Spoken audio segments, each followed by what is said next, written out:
One of Shakespeare's favorite literary devices to use was dramatic irony. Dramatic irony is irony that occurs when the implications of a situation or speech are understood by an audience but not by some of the characters involved in that situation. It is used in numerous works such as plays, films, and of course, literature. Dramatic irony is used to instill fear, suspense, or even humor in the members of the audience. The irony adds to the plot and keeps the audience on the edge of their seats as they watch the characters who are completely ignorant as to what their fate will be.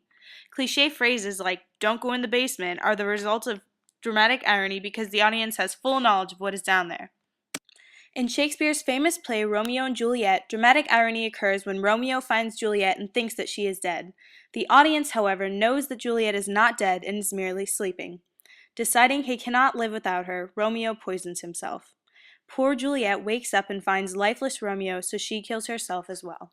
In the movie 17 again, a man in his 40s wakes up one day to find that he is transformed into a 17-year-old as portrayed by Zac Efron. He decides to go back to his high school to relive his glory days while also helping out his two kids that attend the same school. His daughter, who doesn't know Efron's really her dad, starts to fall in love with him and plots to make him hers. This dramatic irony is used for a humorous effect.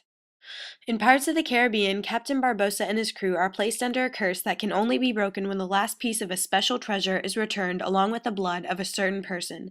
The pirates kidnap Elizabeth Swann, thinking her blood will end the curse. Dramatic irony unravels as we discover whose blood the pirates really need and what happens when they discover Elizabeth has been lying to them. In Shakespeare's play Macbeth, dramatic irony is seen as early as the first act when the audience witnesses King Duncan discussing how Macbeth is to become the new Thane of Cawdor. Macbeth hadn't heard this news yet when he is told by three witches that he will one day become the Thane. Imagine his astonishment when the king finally does tell Macbeth he's the Thane, something the audience knew all along.